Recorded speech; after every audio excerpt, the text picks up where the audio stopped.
tutup kipas ni.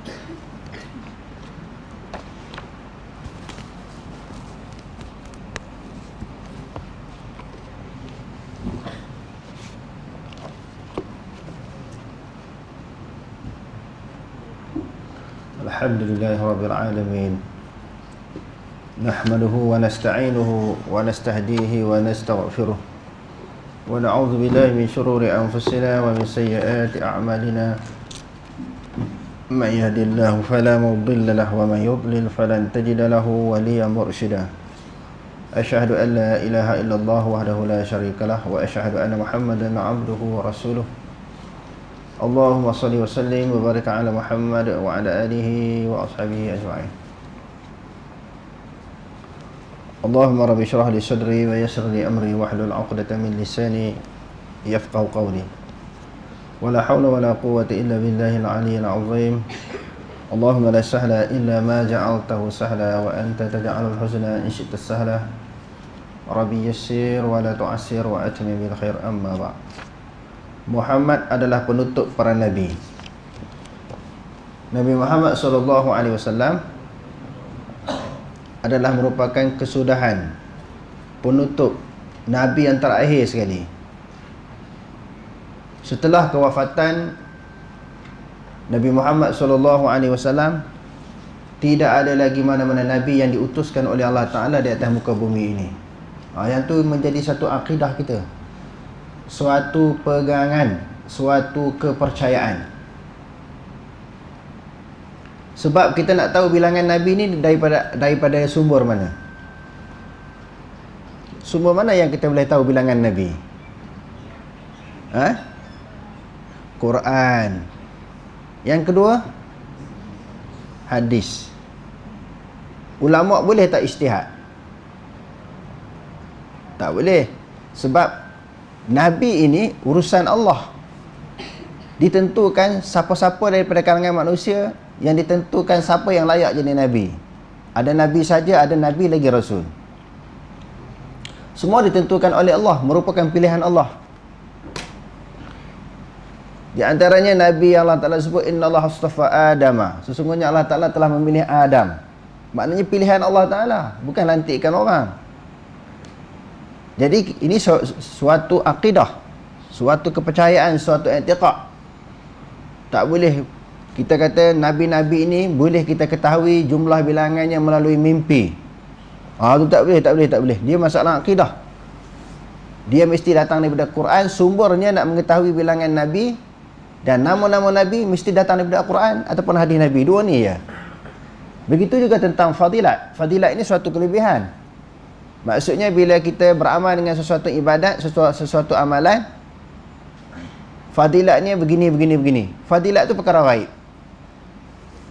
Kelebihan surah-surah di dalam Al-Quran, perkara yang ghaib. Dia hanya datang daripada Allah yang mengetahui perkara yang ghaib, dan Nabi setelah diwahyukan oleh Allah. Dua tu je. Nabi pun tak tahu perkara yang ghaib. Di sisinya adalah anak kunci ilmu ghaib, tidak mengetahui akannya melainkan Allah. Hatta Nabi SAW sendiri tak tahu tentang perkara yang ghaib. Banyak bukti-bukti yang membuktikan kepada kita Nabi tak tahu benda yang ghaib. Pertamanya ayat Quran sendiri, walau kuntu a'lamul ghaibah lastakthartu minal khair. Kalau aku tahu perkara yang ghaib, aku akan banyak lagi. Nabi buat banyaklah kebaikan, buat lagi banyak kebaikan. Dan di dalam peperangan Tabuk dan peperangan yang lain, sebahagian daripada sahabat ini tercicir di dalam peperangan. Sebahagian daripada sahabat tercicir di dalam beberapa peperangan. Ada yang satu peperangan, ada yang dua peperangan, kerana terlambat. Jadi bila Nabi SAW panggil, tanya alasan, orang munafik bagi alasan, yang sahabat cakap betul. Di antaranya Ka'ab bin Malik, wa ala thalathati alladhina khulifu. 3 orang tu cakap betul sebab orang beriman. 70 orang munafik ni cakap tak betul, tipu. Rumah kami siapa nak jaga?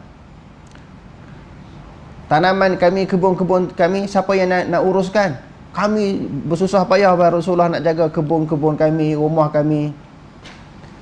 Rasulullah bagi kemaafan kepada mereka. Sedangkan dia tipu. Sebab apa? Di sini nak menunjukkan Rasulullah tak tahu perkara yang gaib. Begitu juga apabila dibicarakan di hadapan Rasulullah, dua orang yang melakukan kesalahan. Bila bawa depan Rasulullah adili dengan ditanya kedua-dua pihak, kemukakan alasan.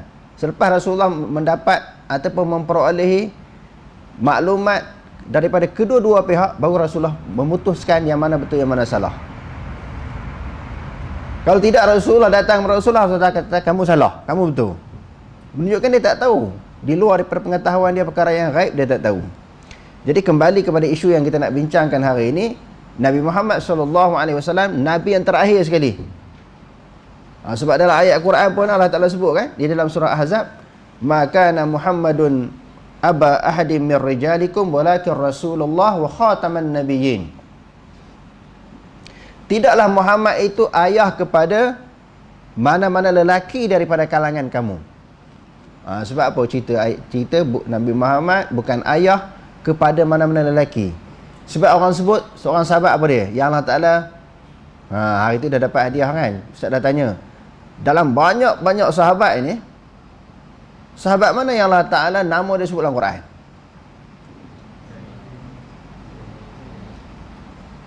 Zaid bin Harithah. Jadi bila dia tu apa hubungan dengan Rasulullah?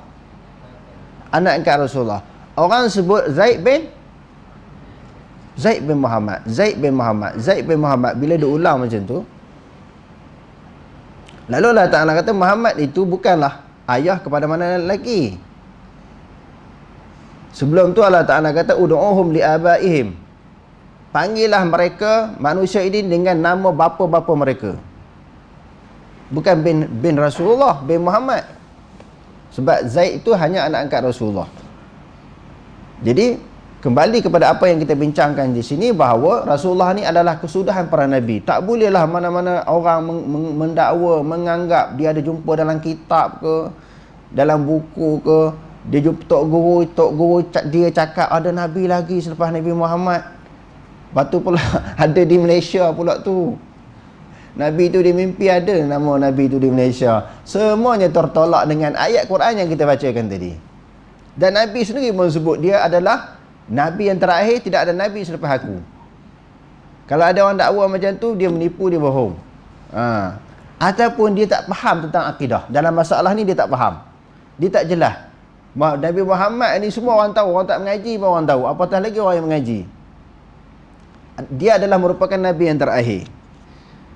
Muhammad ialah utusan Allah, Rasul, penutup para Nabi, khatam an-nabiyyin, dan penghulu pada Rasul, yang dipanggil Sayyidul Mursalin. Sayyid maknanya ketua bagi segala Rasul. Keimanan seseorang hamba itu tidak akan sah sehingga dia beriman dengan risalah dan bersaksi dengan kenabian baginda. Iman tak sah kalau tak terima Nabi sebagai pesuruh Allah Ta'ala.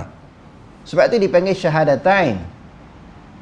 Dua kalimah syahadah. Kesaksian yang pertama bersaksi bahawa tiada Tuhan yang disembah melainkan Allah. Yang kedua bersaksi bahawa Nabi Muhammad adalah pesuruh Allah.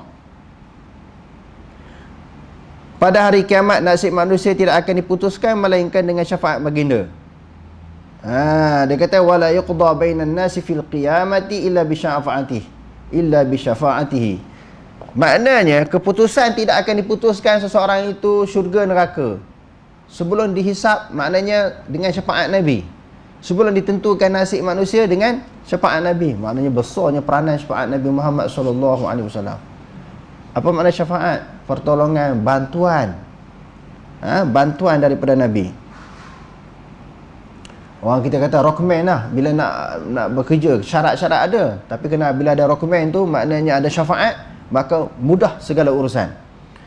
Sahibul liwa'il ham wal maqamil mahmud wal haudil mawrud. Dia Nabi Muhammad SAW akan membawa bendera kepujian. Bendera kepujian. Kedudukan yang terpuji, maqam al-mahmud. Di dalam doa selepas azan tu kita baca apa? Cuba baca doa selepas azan. Kamu, Iqbal. Ingat tak? Tak apa lagi, kamu?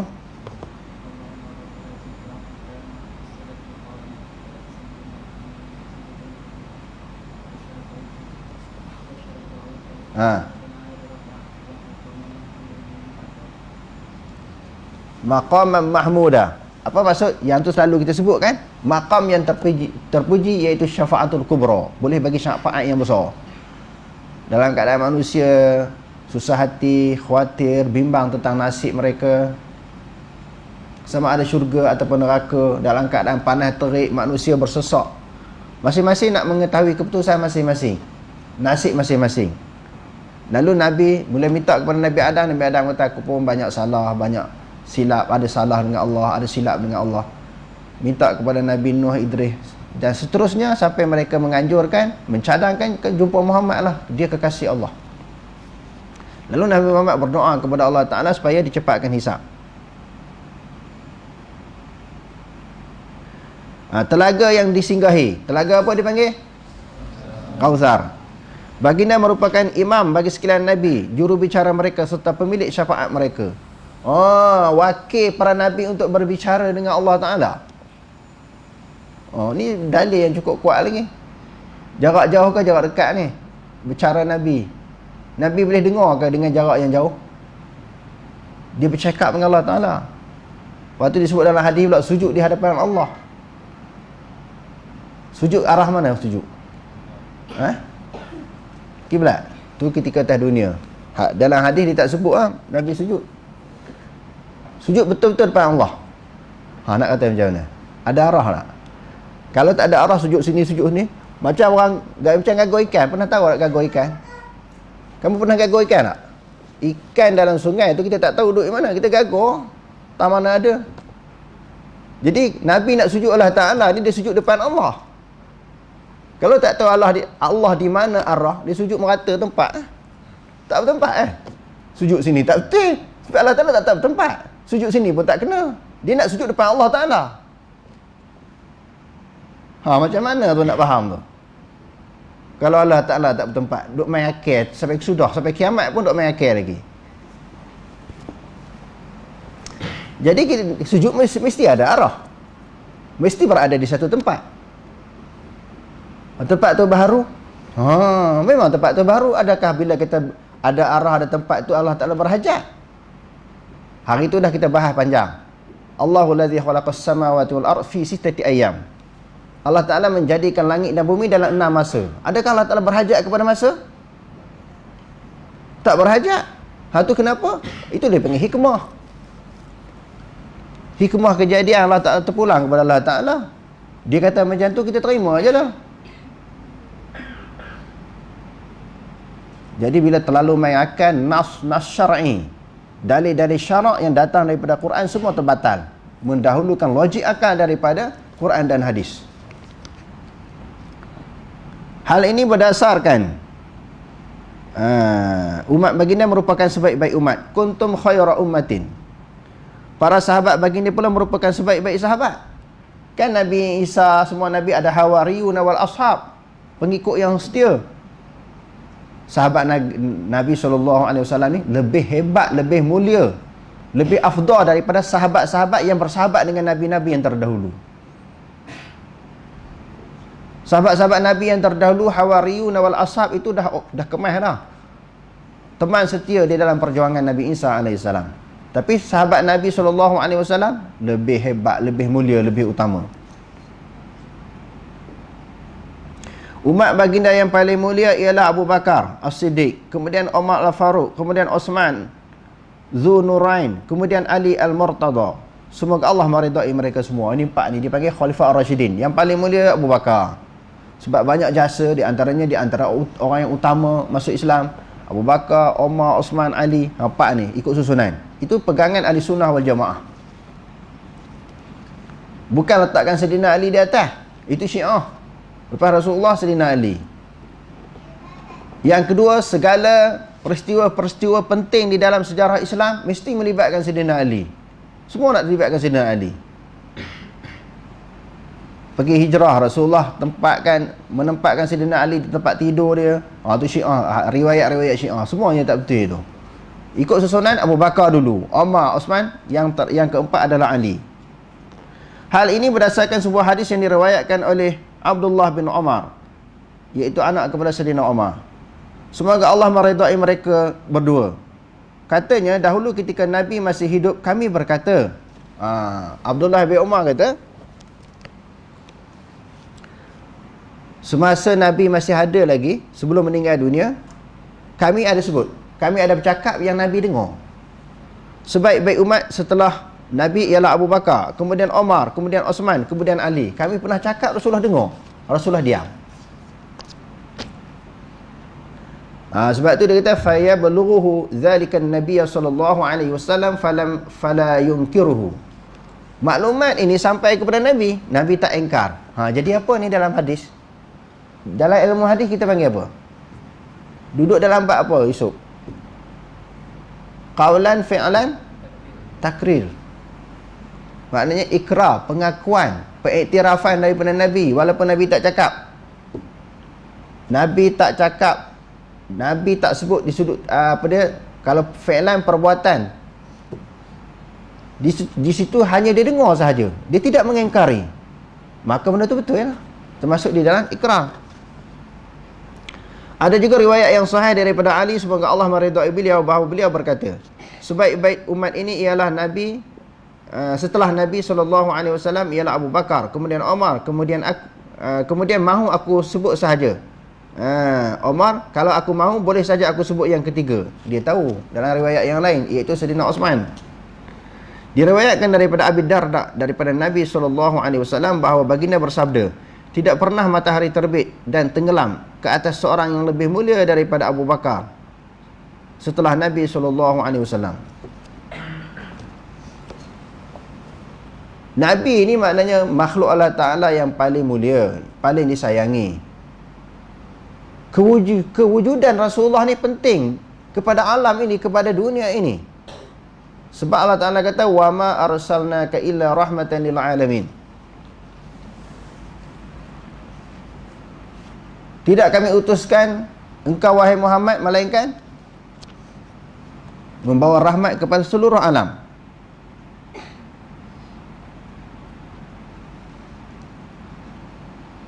Jadi juga matahari ini munculnya penting, tenggelamnya penting. Tanpa cahaya matahari manusia bertalih nak hidup.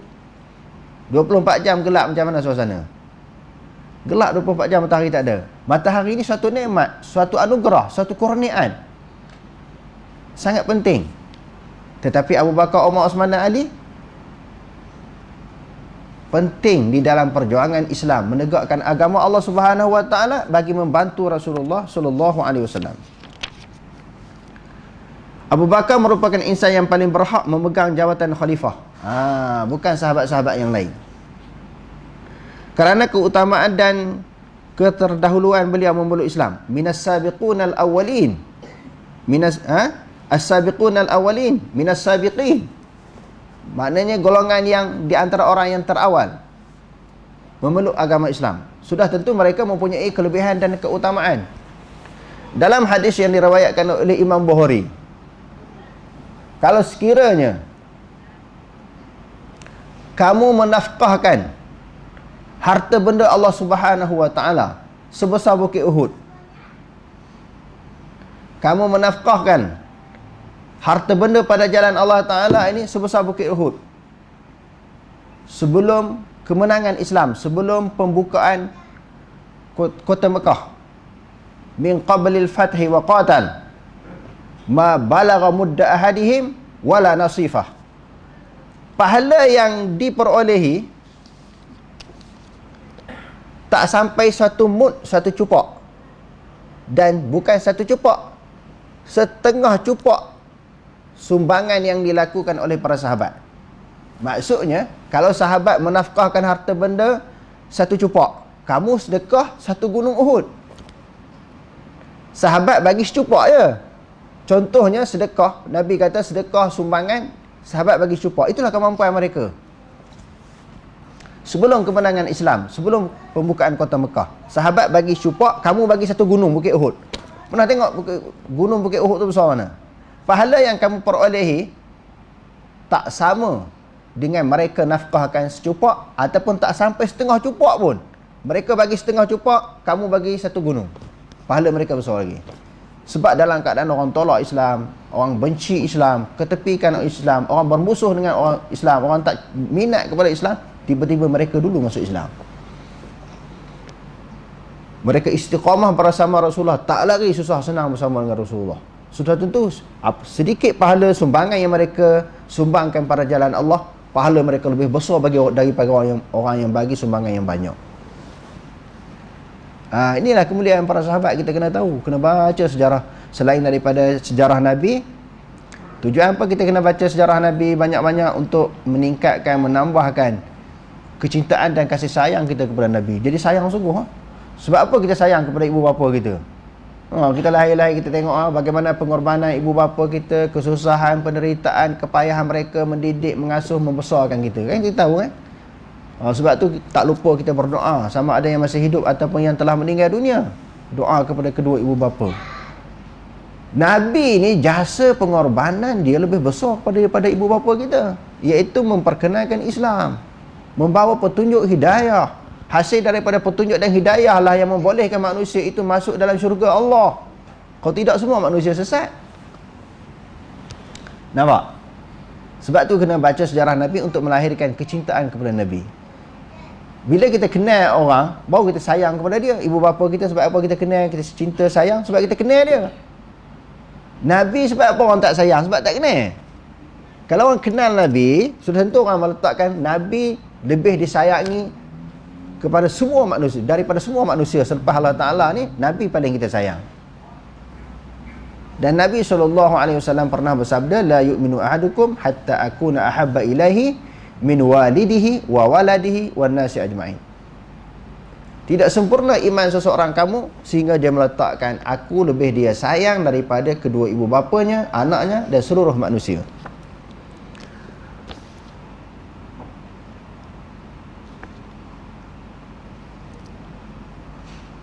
Abu Bakar merupakan insan yang paling berhak memegang jawatan khalifah setelah Nabi SAW kerana keutamaan, yakni kelebihan dan keterdahuluan beliau memeluk Islam. Nabi mendahulukan beliau menjadi imam. Tengok, bila Nabi sakit kan, dalam riwayat Bukhari Muslim, dia dahulukan Abu Bakar. Maknanya satu isyarat bila dia meninggal dunia, dia yang akan jadi imam.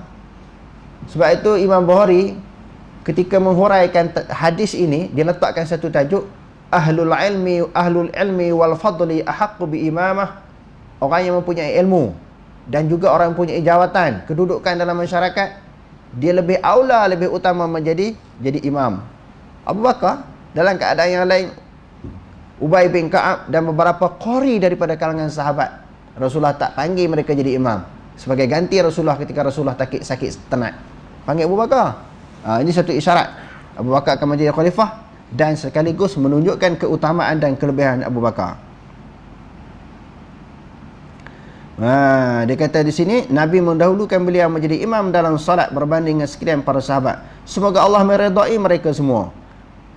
Para sahabat juga bersepakat mengutamakan dan membai'ah beliau. Nabi bagi isyarat, sahabat pula membai'ah Abu Bakar menjadi khalifah setelah kewafatan Rasulullah. Pasti Allah tidak sekali akan menghimpunkan para sahabat di atas kesesatan. Di dalam satu hadis yang lain, la tajtami'u ummati 'ala dhalalah. Umat aku tidak akan sepakat di atas kesesatan. Jadi sepakat sahabat bai'ah Rasul, bai'ah Abu Bakar. Bagaimana mungkin salah? Sebab Allah Ta'ala tak jadikan umat Islam bersepakat di atas benda yang salah. Umat Islam, Allah Ta'ala tak akan jadikan bersepakat atas benda yang salah. Tu kena ingat, itu kaedah tu. Ulama-ulama usul fiqh letak satu kaedah. Umat Islam tidak akan sepakat di atas sesuatu benda yang salah. Mesti dia akan lawan, mesti dia akan tentang. Contohnya, kita kata di Saudi. Saudi kan ada ulama, ramai ulama, ribu-ribu ulama, mungkin puluh ribu ulama dia hafiz Quran. Hadis benar ribu-ribu. Kita tengok apa dia? Jihad Al-Maliki. umur 9 tahun, sekarang ni umur 11 tahun. Susunan sitah hafal. Di Saudi ni melahirkan banyak orang yang hafal hadis, bukan kata Quran. Quran ni memang banyak 9 tahun, 10 tahun dah hafal Quran. Hafal hadis ribu-ribu. Imam-imam dia ulama. Bukan kata imam-imam biasa sekadar hafal Quran. Imam-imam di Saudi ni semuanya ulama. Hafiz Al-Quran dah tentu. Dia adalah ulama. Di antaranya Syekh Sudaisi. Dia seorang doktor. Takkanlah Saudi itu salah jadi sesat. Sebab Allah Ta'ala tidak akan menjadikan ramainya sesuatu perjuangan itu yang didokong oleh ilmuwan, dia menjadi sesat. Tak. Umat tidak akan sepakat di atas benda yang sesat. Sebab tu jangan duk tuduh Saudi ni Wahabi. Sebab mereka itu ulama, jadi imam ulama. Jadi sekolah-sekolah mereka, universiti mereka melahirkan para ulama. Ini Saudi Wahabi sesat. Tapi duk pergi ke Mekah juga. Buat haji, buat umrah, buatlah di tempat masing-masing. Ni duk pergi ke Saudi. Kadang-kadang ada di kalangan ustaz kita yang jadi pelik tu, pergi Saudi buat umrah, buat haji, dia bagi tazkirah kepada geng-geng hak dia bawa tu. Dia dilantik menjadi mutawif. Sambil duk ceramah tu duk kutuk Saudi.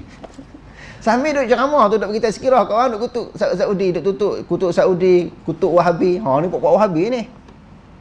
Tak bagi ambil berkat ni. Kamu buatlah di pondok kamu haji ataupun umrah, jangan duk pergi Saudi kalau Saudi sesat.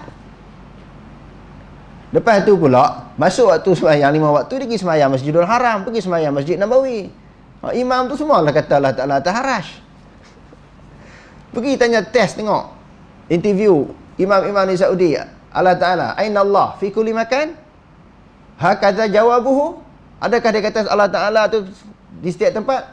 Ataupun dia kata Allah Ta'ala mawjud bila makan? Tak, dia kata fis sama'. Jadi pas ni kamu ikut dia jadi imam ke tak? Pergi test ulama-ulama, imam-imam Saudi tu, termasuk Syekh Sudaisi. Bagaimana akidah mereka? Pegang akidah salaf yang mengatakan Allah Ta'ala di atas di arash. Jadi kesimpulan yang kita nak bagi di sini, walaupun kita masuk isu Saudi, isu Wahabi, nak ceritanya umat Islam tak akan sepakat di atas satu perkara, di atas satu kesesatan. Tak ada. Ini ulama dunia, bukan kata orang biasa. Ulama-ulama buat haji di Mekah, semayang di belakang Syekh Sudaisi, semayang di belakang imam-imam di Saudi. Takkan ulama tu tak tahu? Kita yang tahu. Kita pula boleh lebih Islam daripada mereka. Yusuf Qardawi ke Mekah pun semayang di Masjidul Haram, dia tak farakah. Dr. Wahbah Zuhaili semayang di belakang Sudaisi. Syekh Ramadan Al-Buti pergi ke Mekah semayang. Walaupun dia dikatakan Asy'ariyah, dia semayang di belakang ulama-ulama Saudi. Patutnya dia mufarakah lah kalau sesat.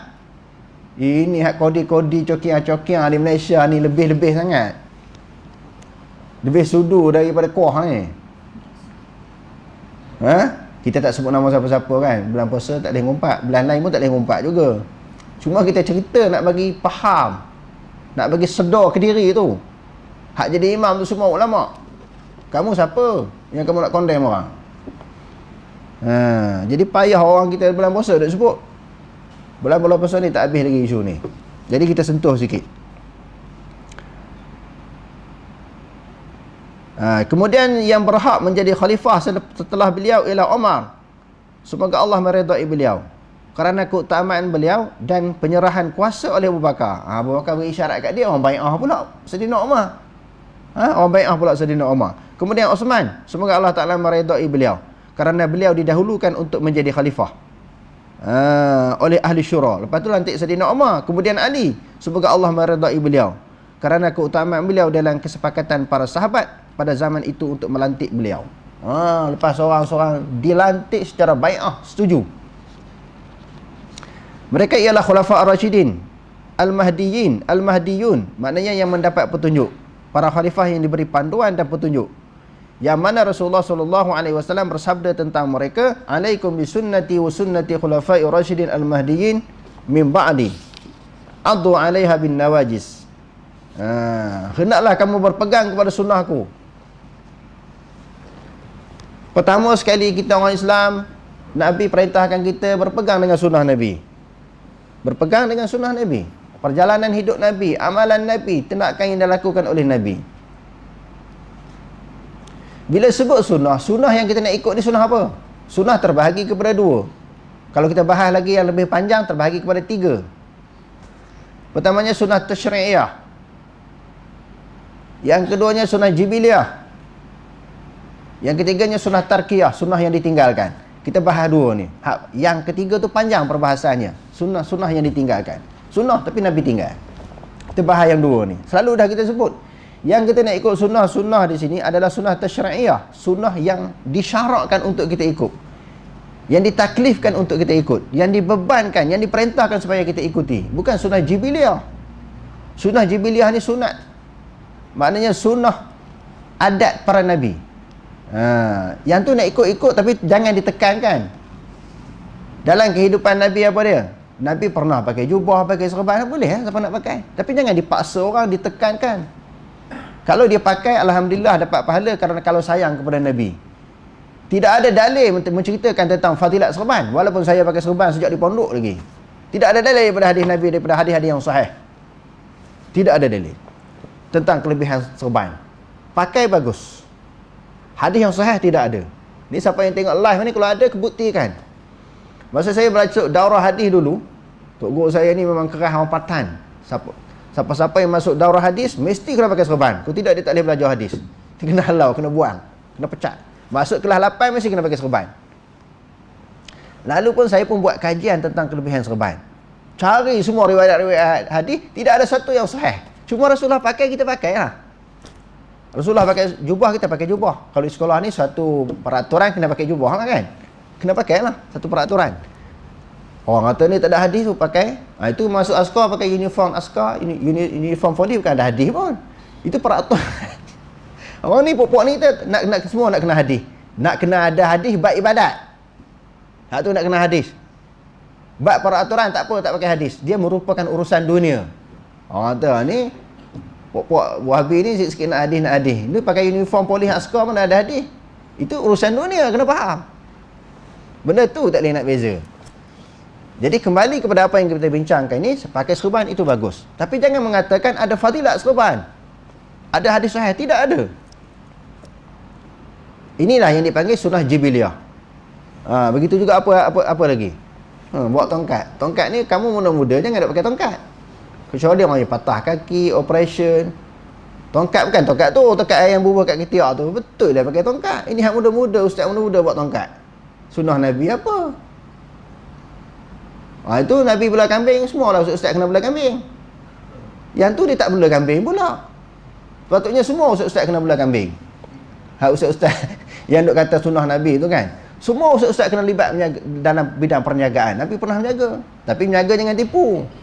Duk kait-kait dengan Nabi tapi ada yang menyeleweng, ada yang menipu. Jual atas nama Nabi. Dia kena buat apa lagi hak Nabi buat? Hak sunnah jibiliyah. Yang tu yang ditekankan. Semua kena pakai tongkat kan. Semua tak tasbih di tengkuk. Tak ada riwayat Nabi tak tasbih di tengkuk. Bukan kata salah berzikir dengan menggunakan tasbih. Tapi kita nak kena jelas hak mana kita nak ikut ni. Sunnah mana yang kita nak ikut. Jangan kita kabur, keliru, tak jelas. Menyebabkan asal sunnah ni rangkung semua. Sunnah yang kita nak ikut sunnah apa? Sunnah tasyri'iyah. Sunnah yang disyarakkan. Sebab nampak akhir-akhir zaman ni makin lama makin menjadi. Kalau serban pun mesti ada gambar capan. Serban pun sama, kopiah pun sama. Sebab apa? Nabi, capan Nabi. Kenapa tak kuda Nabi atas kepala? Gambar kuda Nabi. Gambar pedang Nabi. Gambar mangkuk Nabi. Tak atas kepala kan? Cawan Nabi. Nabi guna pisau macam mana? Letaklah. Kenapa ambil capal je? Tu jadi pelik je. Gambar apa lagi hak Nabi pakai? Buat semua. Baru kata cinta kepada Nabi. Kita tengok dekat habis dah buku yang kita baca. Lepas tu yang malam Mahabbatur Rasul, yang ni tentang akidah, mana ada cerita tebak capal ke apa ke? Nak mencintai Nabi, ikut syariat Nabi. Ikut dan patuh apa yang disampaikan oleh Nabi. Jadi dia kata selepas aku, iaitu ulama Khalifah Ar-Rasyidin, addu 'alaiha bin nawajis. Gigitlah sunnahku dan sunnah Khalifah Ar-Rasyidin ini dengan gigi geraham. Dalam banyak-banyak gigi yang duduk di dalam mulut kita, gigi apa yang paling kuat? Kalau orang gigit benda yang pejal, benda yang keras dengan gigi apa? Gigi depan ke? Gigi geraham, dia kuat. Maknanya gigit sungguh sunnah Nabi ni, jangan lepas. Bila orang nak kata apa pun, pegang betul-betul, amal betul-betul sunnah Nabi ni. Dan juga sunnah Khulafa' ar-Rasyidin.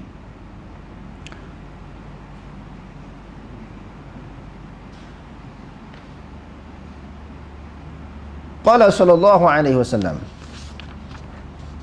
al-khilafatu min ba'di 30 sanatan, fakana akhiru akhiruha khilafata Ali radhiyallahu anhu. Nabi sallallahu alaihi wasallam pernah bersabda, khilafah, selepas kewafatan aku ini masa dia panjang 30 tahun. Salasuna sanatan. Pemerintahan di bawah Khulafa' ar-Rasyidin ni 30 tahun. Bila orang kira balik, Abu Bakar berapa tahun, Umar, Osman, Ali, 30 tahun cukup 4 orang ni. Itu diakui oleh Nabi sallallahu alaihi wasallam. Wa nashhadu bil asharati bil jannati kama syahida lahumun Nabi sallallahu alaihi wasallam. Kami bersaksi bahawa 10 orang sahabat akan masuk syurga sebagaimana Nabi SAW bersaksi bagi mereka. Maknanya 10 orang ni Nabi sebut seorang. Di dalam satu riwayat, nanti kita baca hadis ni panjang, Rasulullah duduk di satu tempat dengan pembantu dia. Tiba-tiba ada orang bagi salam, ketuk pintu. Rasulullah kata jawab salam, panggil dia, siapa masuk? Pembantu dia kata, Abu Bakar. Rasul kata, berilah kabar gembira kepada dia, dia adalah ahli syurga. Abu Bakar masuk. Lepas tu tak lama pula masuk Sayyidina Umar. Rasulullah kata, tengok siapa? Wahai Rasulullah, Umar masuk. Bagi tahu kepada dia, dia adalah ahli syurga. Sampai 10 orang. InsyaAllah nama yang ke-10 orang ni kita akan baca besok. Jadi panjang perbahasan dia. Wallahu alam, aqulu qawli hadza wastaghfirullah al-azim wa lakum. Wassalamualaikum warahmatullahi taala wabarakatuh.